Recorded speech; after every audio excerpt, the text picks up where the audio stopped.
Rich Texas billionaire. He had a beautiful 22-year-old daughter, and he was known to throw parties all the time. He had this gorgeous home and this opulent swimming pool that was huge and deep, crystal clear, filled with salt water, and the prize of the swimming pool was this huge 20-foot great white shark. So every single party that he had, he would actually issue a challenge. And he would say, any young man that swim across from one side of this pool to the other will get half of my fortune or my daughter's hand in marriage. And she was beautiful. So, every time he offered that challenge, nobody ever took him up on it. Except one party. Sure enough, big old brawny dude, tall, handsome guy, just muscular as could be. He hit that water and his arms were like boat propellers. Man, he just swimming. But that shark in a wink was after him. And he was closing in fast. The guy got to the other side, threw himself out, and the shark smashed into the side of the swimming pool. And the guy made it, and everybody just applauded and went crazy. And that old Texas rich man, he just said, man, you've got more courage than anybody I have ever known. Congratulations. You just got half my fortune. That guy said, man, I don't want your money. And Texan got a tear in his eye, and he looked at his daughter and he said, I'd be proud to call you my son. Here's my daughter's hand in marriage. He said, sir, I don't want your daughter. And the Texan was confused. He said, you don't want my money? You don't want my daughter? What do you want? And that guy, through clenched teeth, said, I want you to get me the name of that guy that pushed me in your pool. Persecution. Persecution. Jesus' culminating word on these opening statements of his most famous sermon ever. The last thing he said was a word about persecution. These shocking new perspectives to see life through. Look what he says. Blessed are those who are persecuted because of righteousness, for theirs is the kingdom of heaven. Righteousness, kind of a churchy word. Look at the message. You're blessed when your commitment to God provokes persecution. The persecution drives you even deeper into God's kingdom. I think it's one of the best things about the teaching of Jesus. He never candy coats anything. There's no fine print. There's no hidden agenda. No secret clause. It's just bold, up front, tell it like it is. Jesus saying, look, if you get serious about making God your master and you're gonna follow Him, trouble will come. It's on its way. And what is even more crazy about this perspective that Jesus offers, this last one, it's the only one of the first 8 of these perspectives that He repeats, as if He's trying to add some kind of emphasis. Look at Matthew 5:10 again, and this time we'll read verses 11 and 12 with it. Blessed are those who are persecuted because of righteousness, for theirs is the kingdom of heaven. Blessed are you when people insult you, persecute you, and falsely say all kinds of evil against you because of me. Rejoice and be glad, because great is your reward in heaven, for in the same way they persecuted the prophets who were before you. Do you know why I think Jesus was ruthlessly honest? I think it was because he was looking at those people who were really serious about following Him. The people who really knew that He was the Son of God. The people that really knew that He was in charge. It was those people that Jesus just said, you know what? They'll follow me anywhere. They'll submit in any... If I told them to run through a brick wall, they'd do it. At least they try. How else can you explain people in the Old Testament who knew God and knew Him to be serious and knew Him to be trustworthy? How else can you explain somebody saying, you need to stop praying in public? In fact, if you don't stop praying in public, we're going to throw you in a lion's den. I think I'll just keep praying. Okay. And in their throne. How else do you explain somebody, you need to bow down to this idol. The king now, he's pretty powerful. And at a designated time every month, everybody's going to bow down to this idol. You don't bow down to this idol, we're going to throw you into a furnace that's so hot it'll burn you. It'll burn the people that are throwing you in.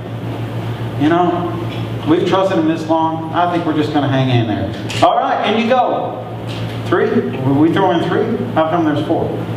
These are great stories. Great stories in the Old Testament. What about the people that walk around those fortified city walls one time each day, and then on the seventh day they walk around 7 times, then they blew a trumpet? Ooh, that's going to be powerful, isn't it? Wow. Yeah, they do that, and God makes the walls fall in on the enemy.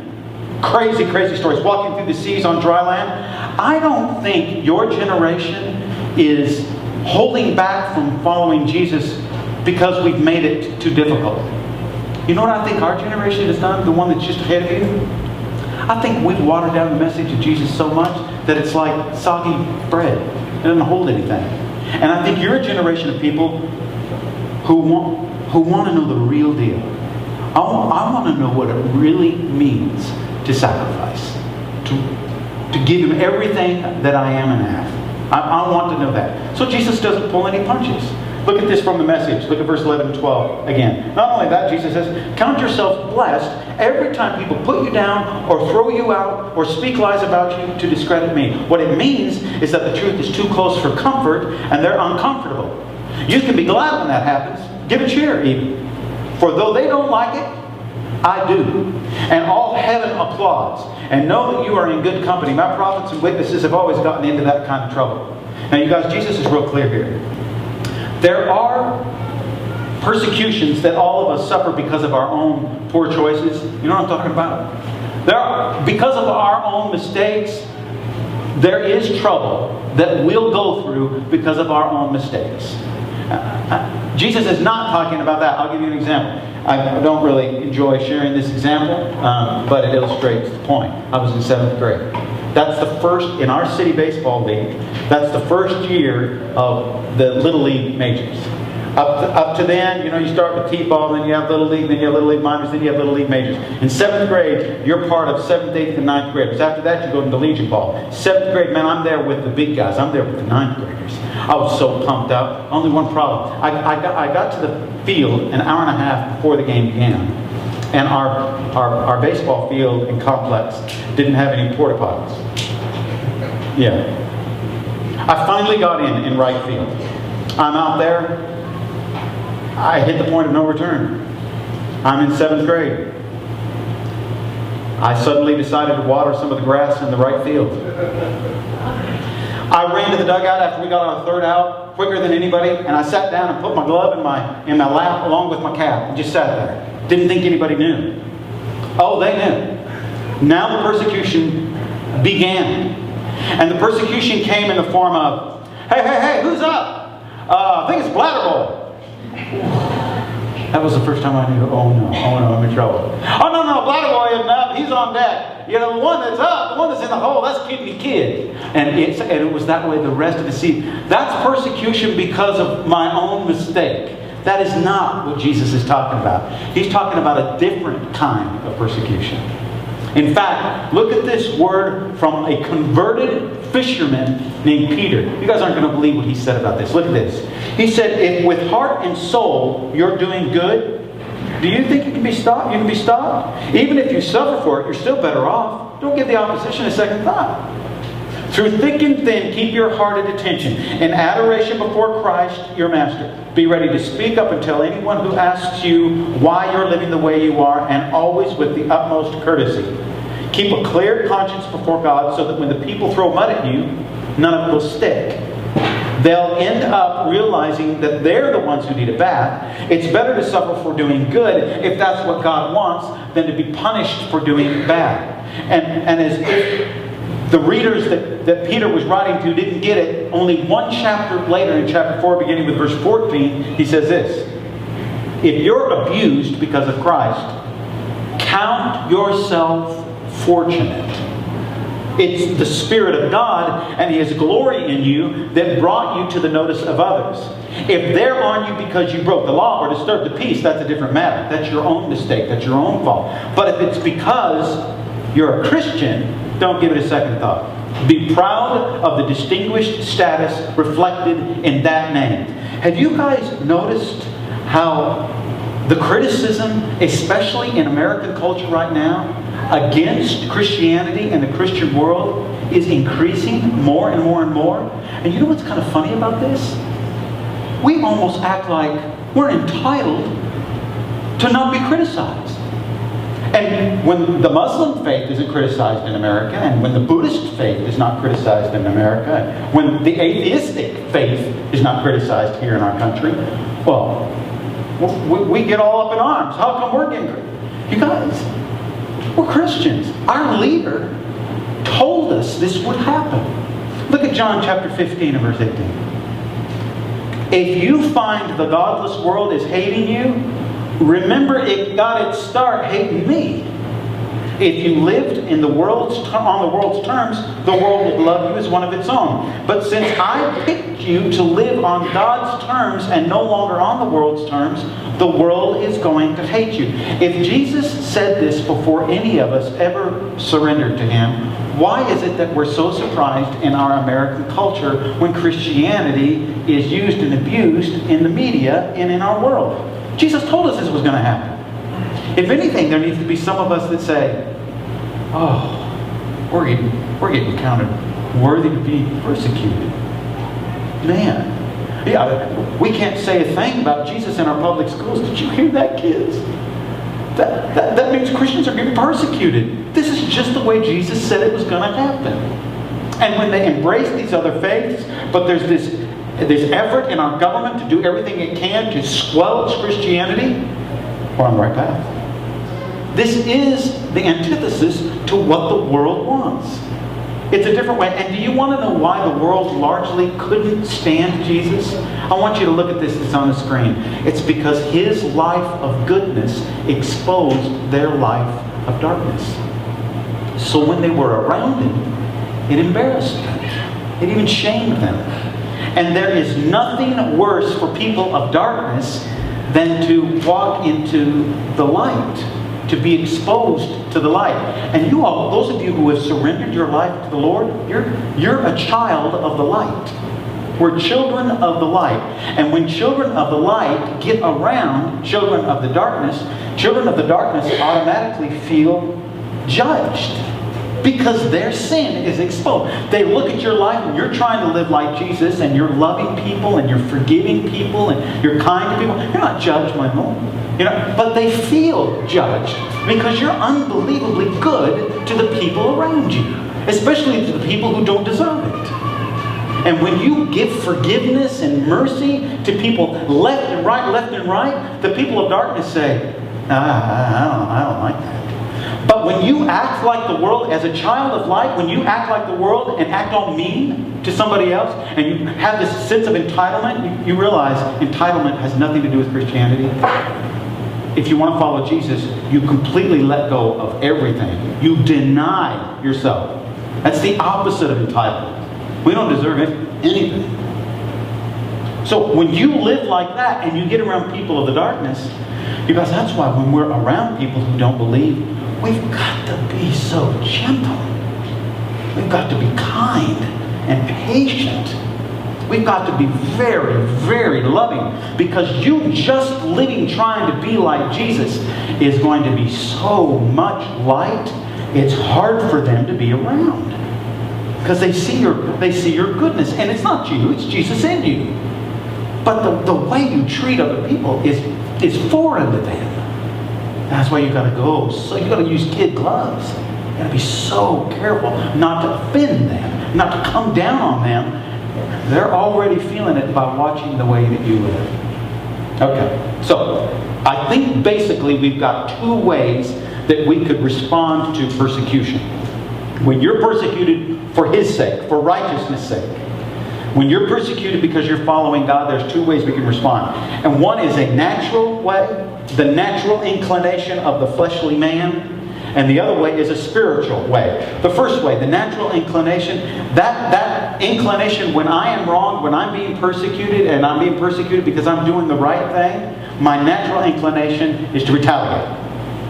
That's what I want. I want to get even. I want to pay back.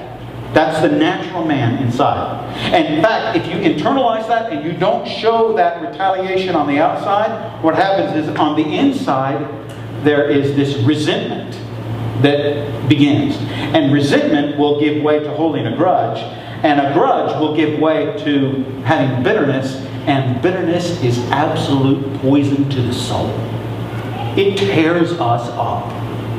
So that's the natural way we respond to persecution. The supernatural way, in other words, the spiritual way, is unbelievably inspirational to fellow believers, and it is so compelling to children of darkness. They can't, it's like a train wreck. They can't take their eyes off you. And they're really, really hopeful that you do wrong things and then don't admit it. And so when you do something that's wrong, and then you're humble and you say, man, that was so stupid. I hate that in me. God's changing me. That's not the way Jesus is. But when they see that attitude in you, they see that humility in you, it really compels them. I need to tell you about this guy named Paul. Some of you don't know that he actually wrote more of our New Testament than any other author. And he was hell-bent on destroying anybody that was going to follow Jesus. He couldn't stand Christ followers.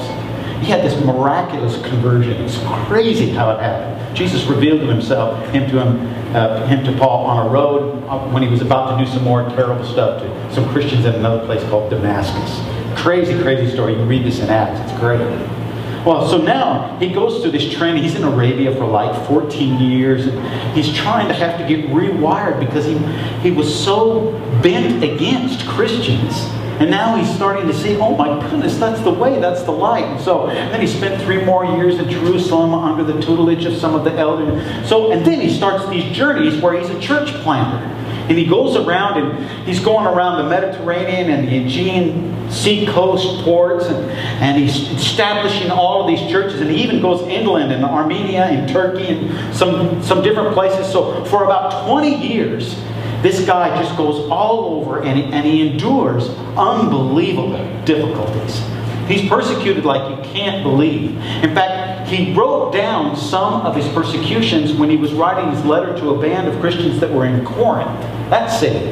In fact, this is just the tip of the iceberg of what this guy went through. Let me read you some of the stuff that Paul went through in those 20 years of missionary journeys. Countless beatings, he was left for dead. 5 times he was flogged. That's 39 lashes each time. That killed many people one time. He was beaten by the Roman rods 3 different times. He was stoned once. He was shipwrecked 3 times. He was left floating in open sea for a night and a day. He had to cross raging rivers. He had to fight off robbers. He had to struggle with friends and foe. He was at risk in death in the city and in the country. He was endangered by the desert sun and the sea storms. He was betrayed by those he thought were his brothers. He personally experienced drudgery through hard labor. Many a lonely night, he never found sleep. He missed many meals, and he was blasted by the cold, and he was left more than once naked and exposed to the elements and the weather. Now that's just the beginning of his list. So now he's in a jail cell in Philippi. Oh no, he's writing to a church in Philippi. And he's under heavy guard, and he's actually in chains, and his work is being criticized by the religious elite. And he's tired, and there's no doubt this guy, after these 2 decades, would have welcomed a little bit of reprieve. But look what he writes from his prison cell to this band of believers in Philippi. Look at the screen. This is crazy. I want to report to you, friends, that my imprisonment here has had the opposite of its intended effect. Instead of being squelched, the message has actually prospered. All the soldiers here and everyone else too found out that I'm in jail because of this Messiah. That piqued their curiosity, and now they've learned all about him. Not only that, but most of the followers of Jesus here have become far more sure of themselves in the faith than ever, speaking out fearlessly about God, about the Messiah.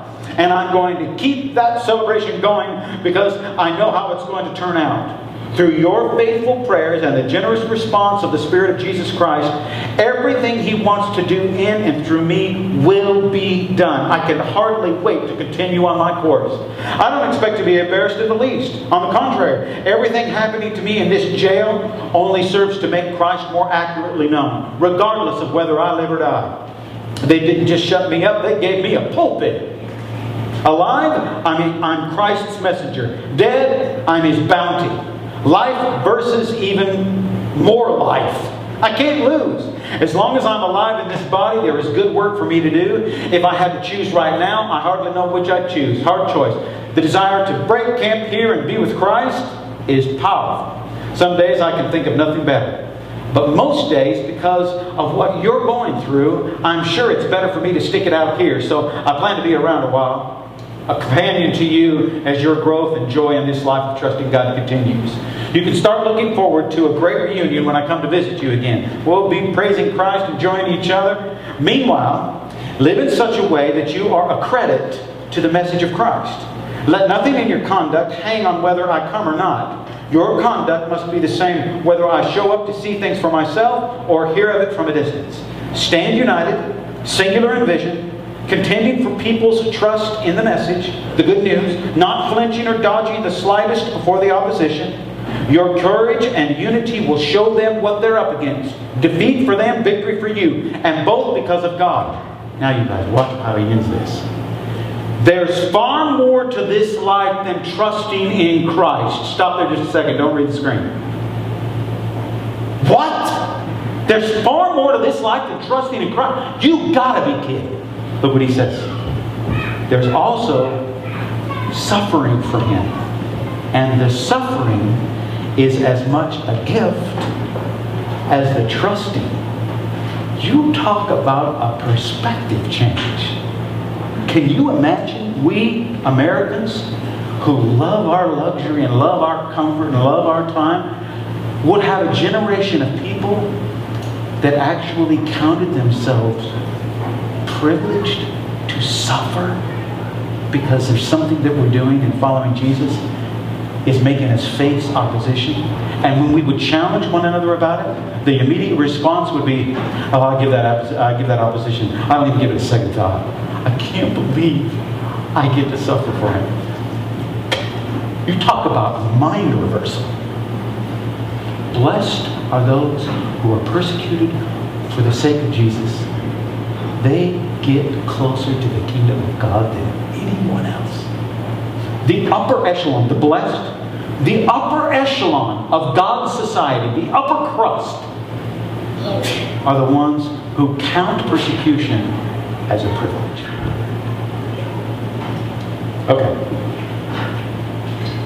That response still just blows me away. Chad and Kim Chi are here with us today. But they stuck their necks out for her sister and who she was going to marry. And they helped get a car. They did the right thing. They did what Jesus would do. They didn't have that kind of money, but they said, we're gonna make ends meet, and we're gonna sacrifice it. We're gonna give our sister and future brother, we're gonna give them some help. And in doing that, some persecution followed. I want you to hear a little bit of their story. Watch the screen.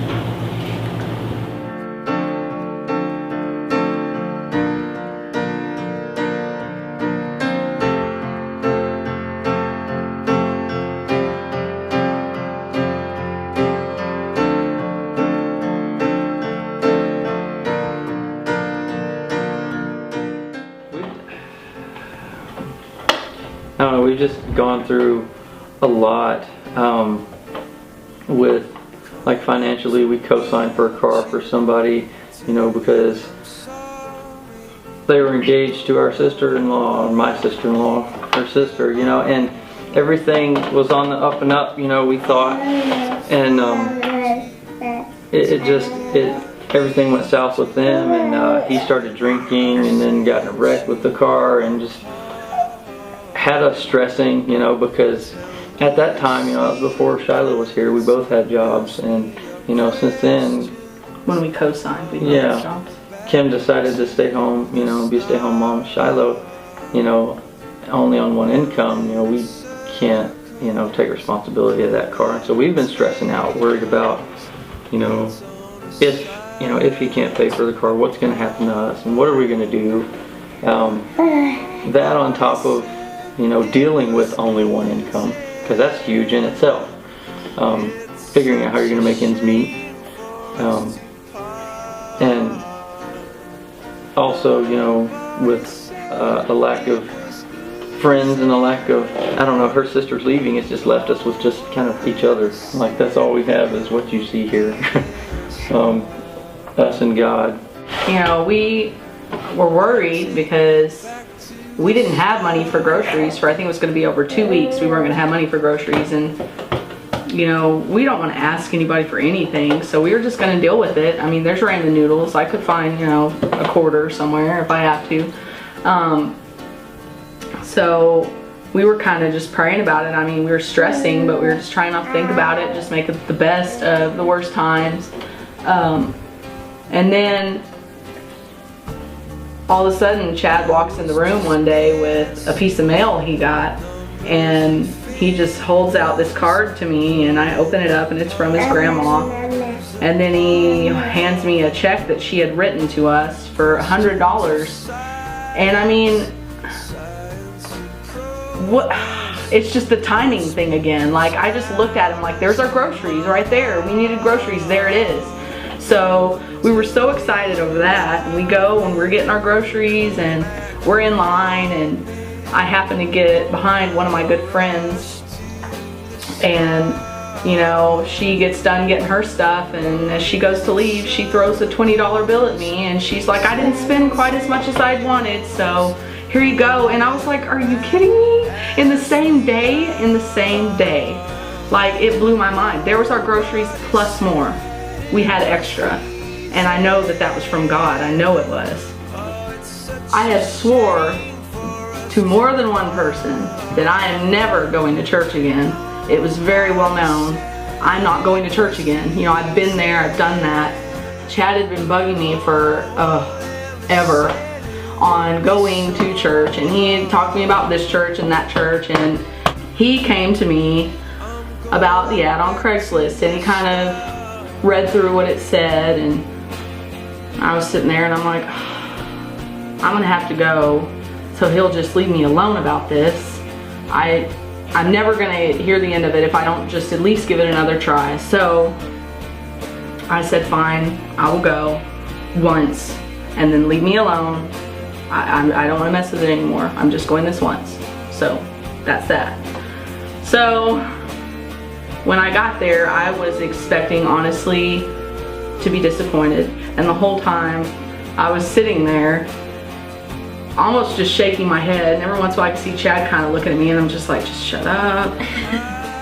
Everybody being super friendly, acting, you know, genuinely interested in us, which is crazy because, you know, I was just impressed by the warmth and the welcomeness, and that I actually felt comfortable, which is crazy for me to feel comfortable in a church. So I knew that my refusing to ever go to another church again, that was out the window.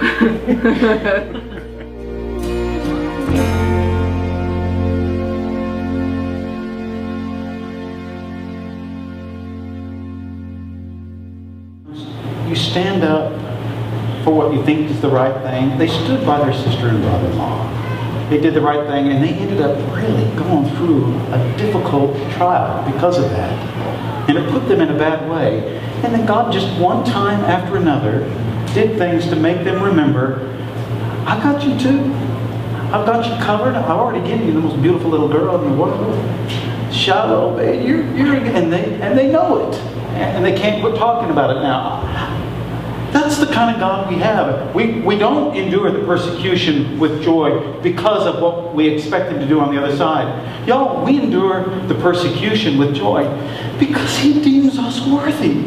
We get to suffer for Christ. Who else is so fortunate? Man, what a deal. He says, watch this. Watch this. The heavenly host, you know there's demonic forces that are thinking, oh, they'll fold. City Point Church, you put them through a bunch of difficult stuff, man, they'll fall apart. Oh, it isn't going to happen. He's already thrown so many things our way that have been so difficult. Some people say insurmountable. Then He comes out of nowhere and starts just doing one thing after another to make us know He's got us. He's got us all covered, and we're all right. Polycarp was one of the first Christian martyrs after the apostles and the early church began. In fact, he was burned at the stake in 156 AD. Well, what happened was the mob dragged him away. He was an elder in the church in Smyrna for a number of years. They dragged him away and they fastened him to the stake. And he was in front of this tribunal of the Roman magistrate. And they gave him a choice. They said, either you sacrifice to the Godhead of Caesar, or we will burn you where you stand. And this was what Polycarp said. 86 years I have served Christ, and he has done me no wrong. How can I blaspheme my King who has saved me?